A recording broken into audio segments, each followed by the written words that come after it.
Paz e graça a todo o povo de Deus. Queridos irmãos em Cristo Jesus, muitos aguardam a vinda do Filho do Homem sobre as nuvens do céu com os seus santos anjos. Será mesmo que o Filho do Homem virá sobre as nuvens do céu com os seus santos anjos? Vamos meditar no livro de Daniel capítulo 7 versículos 13 e 14 que diz: Eu estava olhando nas minhas visões noturnas, e eis que vinha com as nuvens do céu um como filho de homem, e dirigiu-se ao ancião de dias, e foi apresentado diante dele. E foi-lhe dado domínio, e glória, e um reino, para que todos os povos, nações e línguas o servissem. O seu domínio é um domínio eterno, que não passará, e o seu reino tal, que não será destruído. Milhares de pessoas nesta terra esperam essa visão profética acontecer, mas na verdade essa profecia de Daniel já aconteceu faz tempo. O mundo religioso se baseiam-se em versículos isolados, mas não examinam o contexto do assunto. Por isso eles tropeçam em palavras, em afirmar coisas que não são verdadeiras. Também vamos meditar no livro de Lucas capítulo 2, versículos 11 ao 15 que diz: É que vos nasceu hoje, na cidade de Davi, o Salvador, que é Cristo, o Senhor. E isto vos será por sinal: achareis um menino envolto em faixas, e deitado em uma manjedoura. Então, de repente, apareceu junto ao anjo grande multidão de anjos celestiais, louvando a Deus e dizendo: Glória a Deus nas maiores alturas, e paz na terra entre os homens de boa vontade. E logo que os anjos se retiraram deles para o céu, diziam os pastores uns aos outros: Vamos já até Belém, e vejamos isso que aconteceu e que o Senhor nos deu a conhecer. Observe que, de acordo a esses versículos, a profecia dos profetas em relação ao Filho do Homem se concretizou a partir do nascimento de Jesus Cristo. Veja que Lucas deixou bem registrado a esse acontecimento. Mas por que no nascimento de Jesus Cristo apareceu milhares de anjos? A resposta é simples: é para se cumprir as profecias que o Filho do Homem vinha sobre as nuvens do céu com os seus santos anjos para executar juízo sobre a terra. Isto foi um fato que ninguém poderá refutar. Mas por que muitos pastores afirmam várias vezes que o Filho do Homem virá nas nuvens? Mas muitos não sabem que a expressão Filho do Homem significa a encarnação de Deus na terra há mais de 2000 anos. Todavia que Jesus falava essa expressão o Filho do Homem, ele estava se referindo a ele mesmo. Mas por que o mundo religioso diz que Jesus virá nas nuvens do céu? Atenção, o Senhor Jesus nunca profetizou que ele voltaria como o Filho do Homem. Jesus somente usou a expressão Filho do Homem, porque o próprio Deus falou no Antigo Testamento por meio dos seus profetas que o Filho do Homem vinha reinar sobre o povo de Israel eternamente. Foi por isso que Jesus falou várias vezes essa expressão. De fato, o Filho do Homem já estava presente no meio deles. Muitos interpretam essa pequena frase de maneira errada, interpretam essa frase para o futuro. Mas, se nós formos meditar nas profecias do Antigo Testamento, vamos encontrar várias provas sobre essa expressão que Jesus falava. Era para o povo de Israel compreenderem as profecias dos profetas que profetizaram sobre o Filho do Homem que vinha reinar sobre Israel para sempre. Observe que nas palavras de Jesus ele deixa bem claro sobre o Filho do Homem. Ele mesmo disse que veio causar divisão no meio do povo. Lucas capítulo 12 versículos 51 ao 53 diz: Pensais que vim trazer paz à terra? Não, eu vos digo, mas, sim, divisão. Pois daqui em diante 5 pessoas estarão divididas numa casa, 3 contra 2, e 2 contra 3, estarão divididos pai contra filho e filho contra pai, mãe contra filha e filha contra mãe, sogra contra nora e nora contra sogra.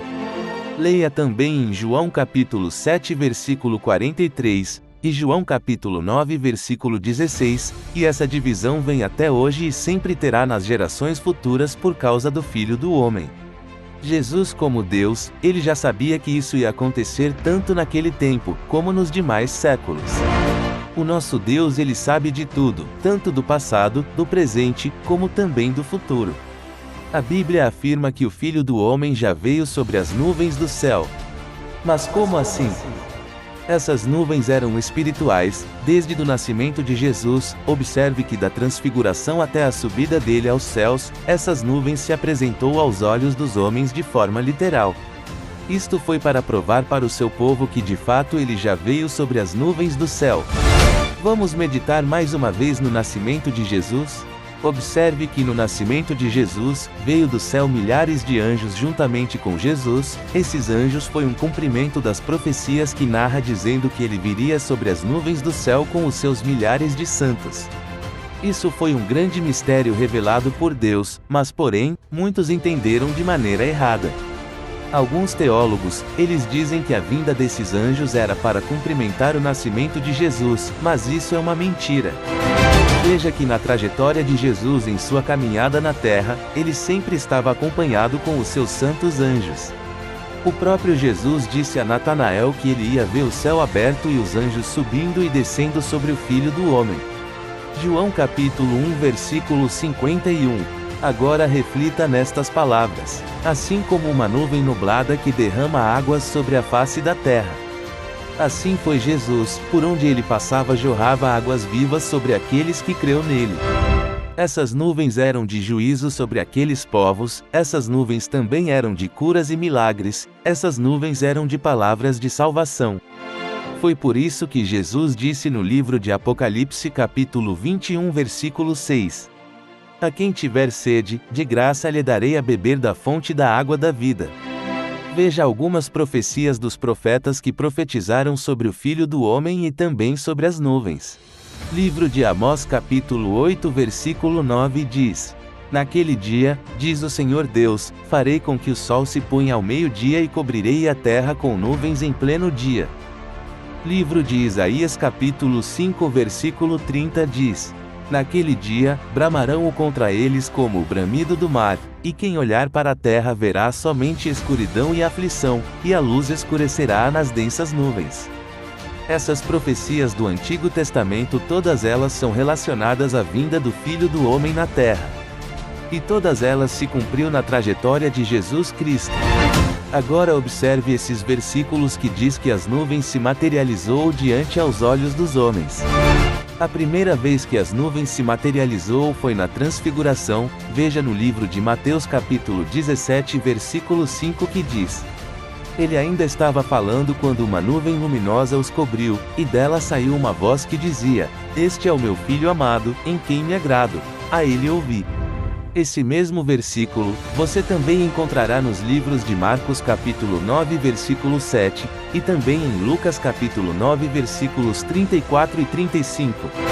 A segunda vez que as nuvens se materializou foi na crucificação de Jesus. Veja no livro de Mateus capítulo 27 versículo 45 que diz: E houve trevas sobre toda a terra, desde a hora sexta até a hora nona. Você também encontrará esse mesmo versículo nos livros de Marcos capítulo 15 versículo 33, e também em Lucas capítulo 23 versículo 44. A terceira vez que as nuvens se materializou foi na subida de Jesus aos céus. Veja no livro de Atos capítulo 1 versículos 9 ao 11 que diz: Depois de dizer essas coisas, ele foi levado às alturas enquanto eles olhavam, e uma nuvem o encobriu de seus olhos. Estando eles com os olhos fixos no céu, enquanto ele subia, apareceram junto deles dois homens vestidos de branco, que lhes disseram: Homens galileus, por que estáis olhando para o céu? Esse Jesus, que dentre vós foi elevado ao céu, virá do mesmo modo como o vistes partir. Veja que nesses versículos as nuvens se materializou-se 3 vezes aos olhos dos homens. Primeira vez, na transfiguração. Segunda vez, na morte de Jesus. Terceira vez, quando ele subiu aos céus. De acordo a esses versículos, como pode o mundo religioso rejeitar a essas verdades? Como pode muitos pastores distorcer os fatos? Observe também que Jesus disse para aqueles líderes religiosos que eles iam ver o Filho do Homem vindo sobre as nuvens do céu. Mateus capítulo 26 versículo 64. Isto é mais uma prova que de fato o Filho do Homem já veio sobre as nuvens do céu. Atenção! Se o Filho do Homem ainda vem, então ele vai ter que se fazer carne outra vez Porque essa expressão Filho do Homem se refere à encarnação de Deus na terra. Isso de fato já aconteceu. Observe o que Jesus falou para os seus discípulos naquela época. Mateus capítulo 10 versículo 23 que diz: Quando, porém, vos perseguirem numa cidade, fugi para outra, porque em verdade vos digo que não acabareis de percorrer as cidades de Israel antes que venha o Filho do Homem. Será que Jesus foi um mentiroso? Claro que não. Ele deixou bem claro que os seus discípulos não acabariam de percorrer as cidades de Israel até que de fato eles enxergassem o Filho do Homem vindo no seu reino. Se o Filho do Homem ainda vem, então os discípulos de Jesus daquela época ainda estão percorrendo as cidades de Israel, é? Claro que não. Mais uma prova que a vinda do Filho do Homem foi para o povo daquela época do tempo dos apóstolos. Cuidado, meu irmão e minha irmã, Satanás ele é o pai da mentira. Ele está colocando na mente de várias pessoas nesta terra uma mentira gravíssima. Satanás ele quer que muitos não aceitem essas verdades, porque se você descobrir essa verdade, você irá combater contra as falsas pregações. Portanto, se você é a ovelha de Jesus, siga somente a Jesus Cristo, e deixe os falsos pregadores de lado. Agora, conforme o livro de Atos capítulo 1 versículo 11 que fala, que aparece 2 varões de brancos afirmando que eles iam ver do mesmo modo que ele subiu. Observe que a promessa eram para eles, e não para os crentes do século 21, os anjos não falaram afirmando assim. Ei vocês, viram ele subir, mas daqui a 2000 anos, os crentes do século 21 vão ver ele descer sobre as nuvens do céu. Veja que não foi desse jeito que os anjos falaram. Essa promessa eram para eles daquela geração, e não para a geração do século atual. Agora o mistério da segunda vinda de Jesus foi a descida do Espírito Santo. Muitos pensam que o Espírito Santo é a terceira pessoa de Deus, mas não é. Porque o Espírito Santo é o próprio Jesus que retorna como um ladrão para fazer morada dentro dos seus discípulos. João capítulo 17 versículo 23, Jesus deixou bem claro que ele mesmo ia fazer morada dentro dos seus discípulos. O Senhor Jesus também deixou bem claro que o Espírito Santo ficaria com a igreja para sempre. Veja no livro de João capítulo 14 versículo 16, Jesus afirma que o Espírito Santo é ele mesmo. Observe que Jesus sempre garantiu que ficaria com eles para sempre. Lembra que ele disse como o Filho do Homem? Observe esses versículos. Em Mateus capítulo 18 versículo 20 ele disse, onde estiver 2 ou 3 reunidos em meu nome, eu vou estar no meio deles. Em Mateus capítulo 28 versículo 20, ele disse, eu vou estar com vocês para sempre. Jesus já retornou não como o Filho do Homem, porque ele já veio como o Filho do Homem. Mas ele retornou como o Consolador, que é o Espírito Santo, e esse mesmo Espírito Santo é o próprio Jesus. Foi por isso que Jesus disse em Mateus capítulo 12 versículos 31 e 32, que todos aqueles que blasfemar contra o Espírito Santo não terá perdão nem nesse mundo e nem no futuro, que são as nossas gerações e as gerações futuras. Atenção, se você não reconhecer que o Espírito Santo é o retorno de Jesus Cristo, isto se tornará uma blasfêmia muito grande contra o Espírito Santo, e não terá perdão. Portanto, todos aqueles que não der ouvidos a estas palavras, irão chorar amargamente, e perderão a salvação. Que Deus abençoe a todos em nome de Jesus. Amém.